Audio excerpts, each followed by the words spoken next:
The screaming started before Marcus even saw the fire. People were running across the crowded subway platform like something invisible was chasing them through the smoke. Phones dropping onto the concrete, bags abandoned near benches. Terrified voices echoing against the underground walls while the emergency alarms screamed overhead. Marcus pushed through the crowd toward the edge of the platform, trying to understand what was happening, when suddenly a woman grabbed her little daughter violently away from him. "Don't touch her!" she shouted. Marcus froze for half a second. The little girl looked confused. But the mother's eyes weren't confused at all. They were afraid. "Not of the fire. Of him, lady. I'm trying to help people," Marcus said quickly. But she already pulled the child behind her while staring at him like he was part of the danger. That moment stayed inside Marcus's chest, even as the smoke thickened around the station. Because somehow, even during panic, a black man still looked more threatening than the burning train. The subway lights flickered violently overhead while more passengers rushed toward the stairwell exits. Somewhere deeper inside the tunnel, metal screeched loudly, followed by another explosion that shook dust from the ceiling. People screamed again. Marcus looked toward the smoke pouring from the stopped train. Someone was still inside. He could hear coughing, a child crying. Without thinking longer, Marcus pulled his hoodie sleeve over his mouth and ran toward the train doors while everyone else moved the opposite direction. "Sir, don't go down there," a transit employee shouted. Marcus ignored him. The smoke hit harder near the train, thick and bitter, making his eyes burn instantly. One subway car door hung halfway open while emergency lights flashed red across terrified faces still trapped inside. A man near the doorway stumbled out coughing violently. "There's people stuck," he yelled. Marcus climbed inside. The heat felt brutal immediately.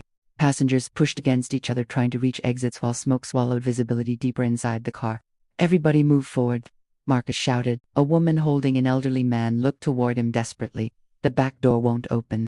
Marcus forced himself deeper through the crowd until he reached the rear section of the subway car. That's when he saw them. 3 teenagers trapped beside a jammed emergency exit while smoke filled the ceiling above them. One of the boys looked terrified. "We can't get it open." Marcus grabbed the emergency handle and pulled hard. Nothing. The metal barely moved. Another explosion echoed somewhere outside the train, shaking the car violently. People started crying. Marcus planted both feet against the floor and pulled again with everything he had. This time the door finally shifted slightly. Fresh air rushed through the crack. The teenagers immediately pushed toward it. "Go!" Marcus yelled. They climbed through one by one into the maintenance tunnel outside the train. Marcus turned back toward the car. More people still trapped. More smoke. More panic. And somewhere in all that chaos, Marcus noticed something strange. Nobody was listening to the black guy giving instructions until they realized he knew what he was doing. Before that, they just stared suspiciously. Even now, some passengers hesitated before following him. Fear changed slowly. Racism changed slower. Marcus moved deeper into the train again, helping people toward the open exit. A pregnant woman struggled to breathe near one seat while her husband desperately tried lifting bags out of the aisle. Marcus grabbed the luggage and threw it aside immediately. "Forget the bags," he snapped. "Move." The husband looked shocked at his tone but obeyed instantly. Minutes earlier, on the platform, people looked at Marcus like danger. Now they looked at him like survival. The difference made him sick. By the time emergency crews finally entered the tunnel, Marcus had already helped over 20 people out through the maintenance exit. Firefighters rushed into the subway cars while police officers secured the station above. Marcus leaned against the tunnel wall, breathing heavily, sweat dripping down his face while smoke clung to his clothes. That's when he heard it. "There he is." Marcus looked up. 2 police officers moved quickly toward him through the tunnel. At first he thought they wanted information. Then he saw their expressions. Wrong expressions. Aggressive, suspicious. One officer pointed directly at Marcus. "His hands, where I can see them." Marcus blinked in disbelief. "What?" The second officer stepped closer. Now, passengers nearby turned immediately toward Marcus. The same people he just rescued. The pregnant woman looked confused. "Wait, he helped us." But the officers already grabbed Marcus roughly against the tunnel wall. "What are you doing?" Marcus shouted. "We received reports about a suspicious male moving through the train before the fire." Marcus stared at them in disbelief. "Do you think I started this?" The taller officer tightened his grip. "Witnesses said you were acting aggressive." Marcus almost laughed from shock. Aggressive. He just pulled people from a burning subway car.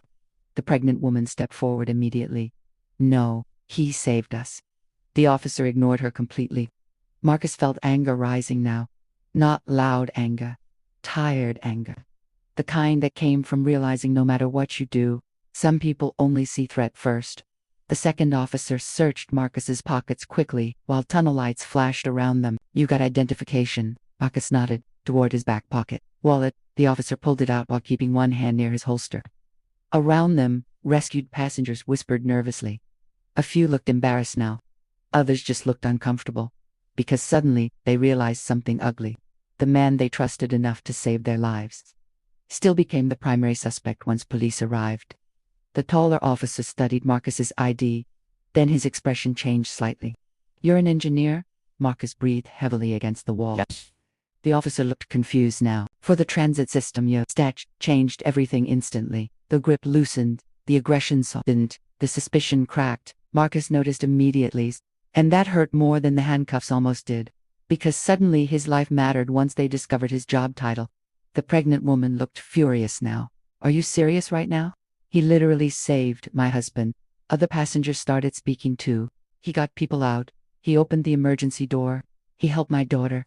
The officer suddenly looked trapped between embarrassment and procedure. The taller one cleared his throat awkwardly.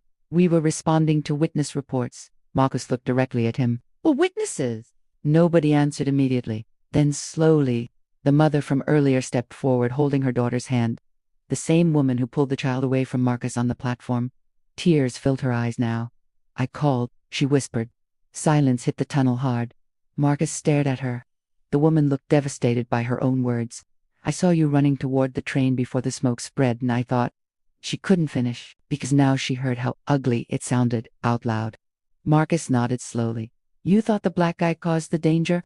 The woman started crying immediately. No, But there was no clean explanation. Not anymore. The little girl looked up at Marcus quietly. Mr. Shaz softly. Did you save everybody? Marcus looked at her for a second, then answered gently. Not everybody. The sadness in his voice crushed the tunnel into silence again. Because despite everything, people were still hurt. One firefighter walked over quickly toward the officers. You guys need to clear this area now. Denny looked toward Marcus. You the one opening exits inside? Marcus nodded once. The firefighter shook his head slowly in disbelief. You've probably saved dozens of people. The officers exchanged uncomfortable glances. But Marcus barely noticed any more. Because exhaustion finally started crashing into him. Not physical exhaustion. Emotional exhaustion. The exhaustion of constantly proving humanity before receiving it. The woman stepped closer again, still crying softly, I'm sorry. Marcus looked at her quietly, then toward her daughter, then toward the passengers staring at him differently now. Not suspicious, ashamed. You know what's scary? Marcus said softly. Your brain trusted smoke less than it trusted fear. Nobody moved. The tunnel stayed painfully silent. Marcus slowly picked up his hoodie from the ground and wiped soot from his face. Then he looked at the officers. If I died pulling people out of that train, he asked quietly, would I still have looked suspicious? No one answered. Because deep down, everyone already knew the truth. The firefighters continued moving injured passengers through the tunnel while paramedics rushed stretchers toward the station exits above. Emergency lights painted everything red and blue, turning the smoke into something almost unreal looking. Like the entire underground world had become trapped between panic and silence. Marcus sat against the wall near the maintenance walkway trying to catch his breath while soot covered his hoodie and hands. His chest burned from smoke inhalation, but he barely noticed anymore. Because his mind stayed stuck on one thing. The woman called police on him before she knew anything. Before facts. Before questions. Before proof. Fear moved faster than truth. A paramedic approached carefully. Sir, we need to check your breathing. Marcus nodded, tiredly. The medic placed an oxygen mask near his face while nearby passengers quietly watched him now with completely different expressions than earlier. A teenage boy Marcus helped escape the train stood nearby staring at him in disbelief. They thought you caused this? He asked quietly. Marcus gave a small, exhausted laugh. Apparently, the boy shook his head slowly. That's insane. Marcus looked toward the flashing lights deeper in the tunnel. No, he replied softly. It's normal. That answer hit harder than anger ever could. Because the teenager suddenly realized this wasn't some unbelievable accident for Marcus. It was familiar. The woman who called the police still stood nearby, holding her daughter tightly while guilt crushed her face. Every few seconds she looked like she wanted to speak again, but shame kept stopping her. Finally she stepped closer once more. My name's Rachel, she whispered. Marcus looked up slowly. I don't think names fix this. Rachel's eyes filled with tears again. You're right, she admitted quietly. Her daughter suddenly pulled away from her hand and walked toward Marcus before Rachel could stop her. The little girl held out a small silver bracelet. Marcus frowned slightly. "What's this?" "You dropped it in the train," she said softly. Marcus stared at the bracelet for a second. His mother gave it to him years ago before she died. Smoke and chaos must have knocked it loose during the rescue. Marcus carefully took it back. "Thank you." The little girl smiled slightly, then innocently asked the question adults were too uncomfortable to ask out loud. "Why were they scared of you?" The entire tunnel became silent again. Even the offices nearby looked uncomfortable now. Rachel immediately stepped forward nervously. "Emma, don't." But Marcus gently raised one hand. "It's okay." He looked at the little girl carefully, then answered honestly. "Sometimes people see skin color before they see actions." The little girl frowned. "It's dumb." Several passengers lowered their eyes instantly after hearing that, because coming from a child, the truth sounded even uglier. Marcus smiled softly for the first time all night. "Yeah," he replied quietly. "Sometimes it is." One of the firefighters suddenly walked over holding a tablet. "You're Marcus Reed, right?" Marcus nodded. The firefighter looked impressed. "Control Center just confirmed something." He turned the tablet screen around. Security footage from inside the subway tunnel played clearly. Marcus running toward the burning train while crowds fled the opposite direction. Marcus breaking open the emergency exit. Marcus carrying an unconscious passenger through smoke. Everything recorded. Everything undeniable. The firefighter shook his head slowly. "You saved 31 people." The officers nearby looked even worse now. Especially the taller white officer who shoved Marcus against the tunnel wall earlier. Because now the footage exposed something brutal. While Marcus risked his life saving strangers, police still saw him as a suspect first. The officer stepped closer awkwardly. "Mr. Reed." Marcus already knew an apology was coming. The officer rubbed the back of his neck uncomfortably. "I've made assumptions tonight." Marcus looked directly at him. "You think?" The officer lowered his eyes slightly. "I'm sorry." Marcus stayed quiet for a few seconds before answering. "You know what's dangerous?" he asked softly. The officer listened carefully. "When black people save lives, but still have to prove they belong at the scene." Nobody moved. Marcus slowly stood up despite the medic trying to stop him. His legs felt weak from smoke exposure, but his voice stayed steady. "I ran into a burning train," he continued quietly. "And somehow your first instinct was still fear." The officer couldn't respond, because there was no defense left. The footage destroyed every excuse. Nearby reporters had already started arriving above ground, through the tunnel entrance.